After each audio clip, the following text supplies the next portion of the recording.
The world will remember the cowards just as much as they remember the heroes.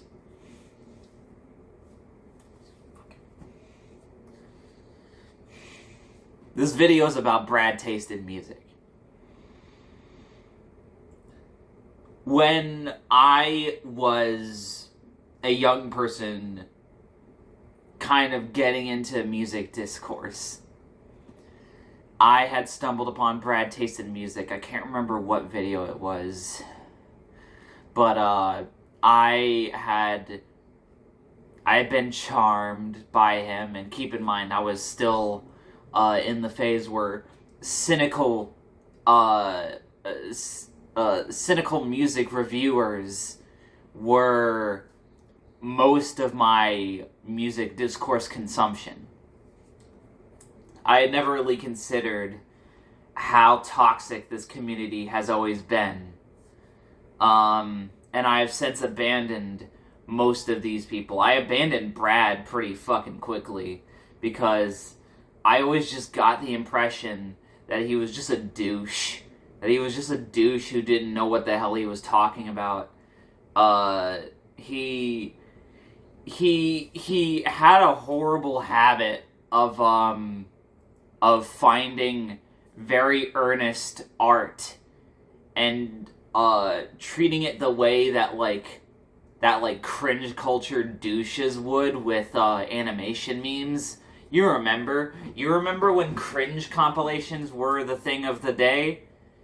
There was really no difference between that and Brad's content, especially as he began streaming, and he began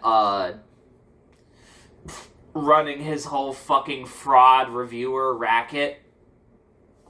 I can only really attribute his fan base being so large to the fact that people, he brought in a lot of younger people who hadn't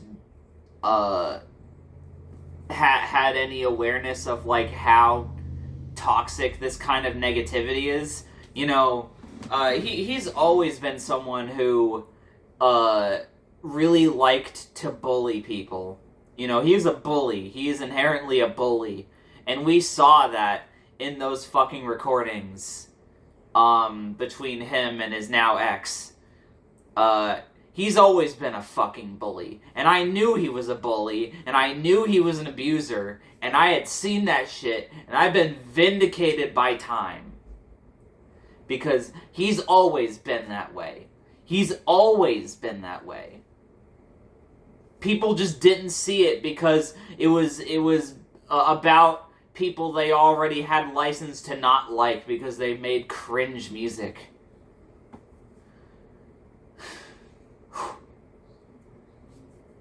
He's always been like that. So what can we learn from this? What can we learn from learning about the true nature of Brad Taste in music? Well, we can learn that this kind of media consumption for the sake of ridicule, for the sake of virtue signaling, for the sake of value judgment, is inherently toxic, poisonous, venomous even. It is corrosive to any form of moral dignity. It is corrosive to any form of empathy. It destroys your empathy. And that's what it did to Brad. Brad lost his fucking empathy. And he's in fucking prison now. So what can we learn? Fuck these guys. Get rid of these fucking critics. These critics are always inherently the fucking same. Every single one of them. These people will try to fucking put value judgments on things that are inherently subjective and that you like, and they'll try to convince you that you don't like it.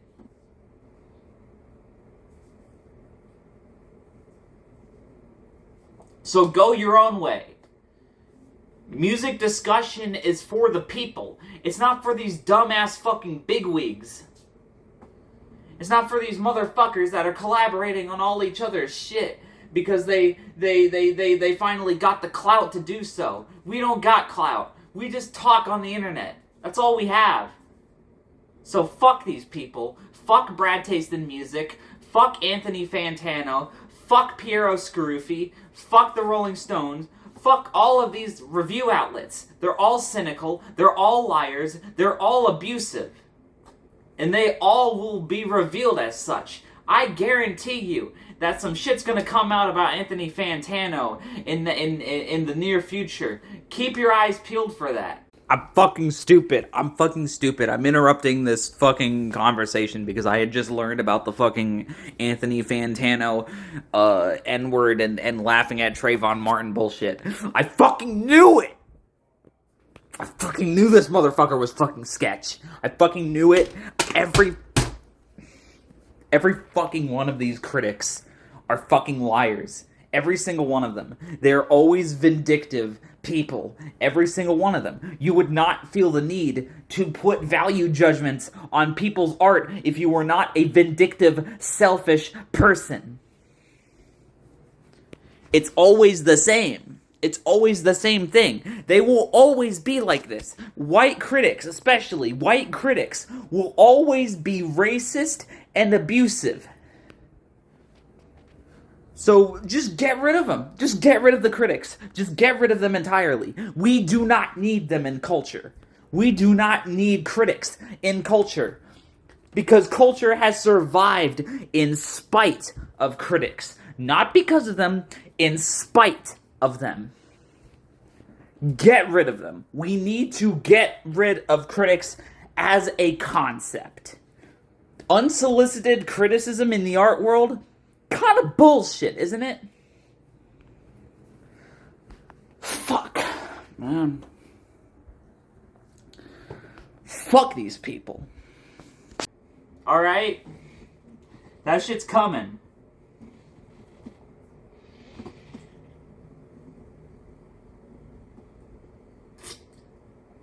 I will be vindicated by time. Vindicated by time.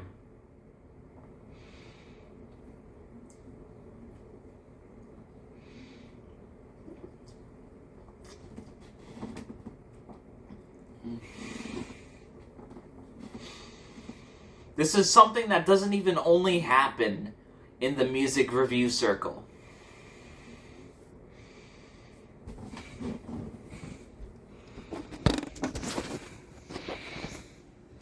You remember Lily Orchard? You remember her? She made all those cool little fucking videos about cartoons and she fucking was constantly shitting on them, you know, because they did this wrong. They did this wrong. Like what they did was and it turns out that all her talk about abusive art and art fucking you know, promoting abuse was all projection. We learned that it was very much all projection because she turned out to be an abusive fuckwad. And she turned out to be a predator. And if you're gonna fucking talk about Stockholm as like a sign of things to come, you're fucking dumb. Because you can't fathom that the art has nothing to do with it. It has everything to do with the fact of what the fuck this bitch says. It has everything to do with context and content. It has nothing to do with the fucking art. Art is an abstraction. That's why you can't put value judgments on it. You can't fucking put value judgments on it. It's not a fucking product.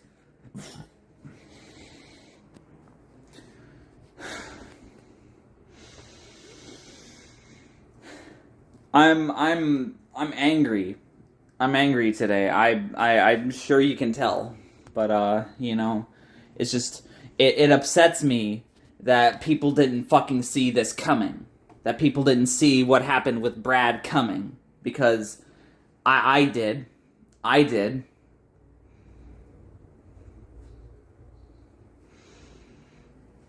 And, you know, maybe I'm misguided in being angry about this because, you know, I've been in a position where I've been burnt I've been in a position where I trusted someone to do something, and then they ended up being the opposite of what my values are. I've had that happen before. It sucks. And, I should be very much empathetic towards these people, because a lot of them are young, a lot of them were like me, and a lot of them were impressionable.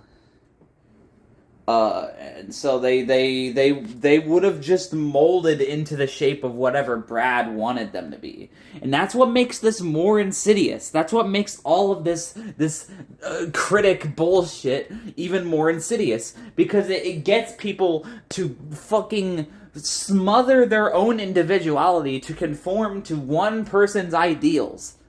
It is fucking fascism. Every single time. It is the same fucking thing. It's just fascism.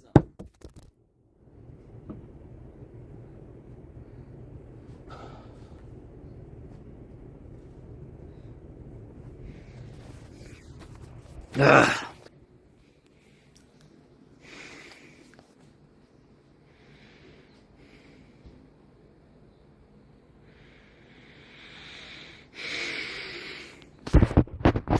I don't know what to do about this. I wish I had, answers. I'm gonna put this down.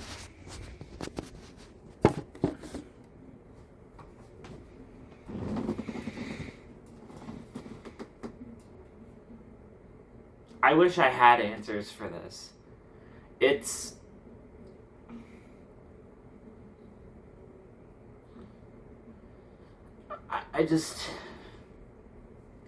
I wish I could just fucking grab people and say that this shit is fucking hurting them. That they just should not be listening to these people. These people are not worthy of your attention.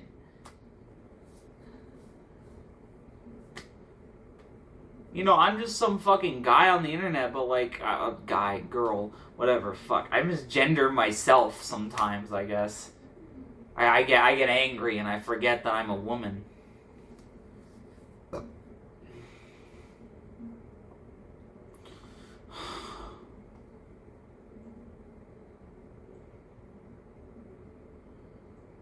I want this cynicism in the music community to stop, because it all it ever does is it's gonna create more Brads, it's gonna create more Brads, it's gonna create more Lily Orchards, all it does is just reinforce that you don't have to care. And being void of care is being void of humanity. You should fucking care. Caring is the only thing we fucking have now. We're getting our fucking individuality taken away. We're getting our fucking privacy removed.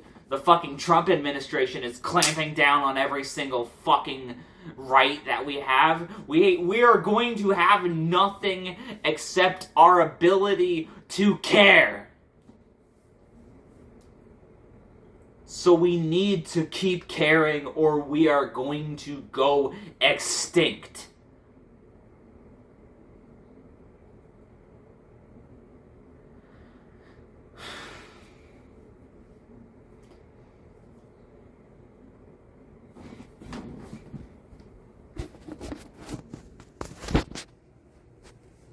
I love you all. Peace.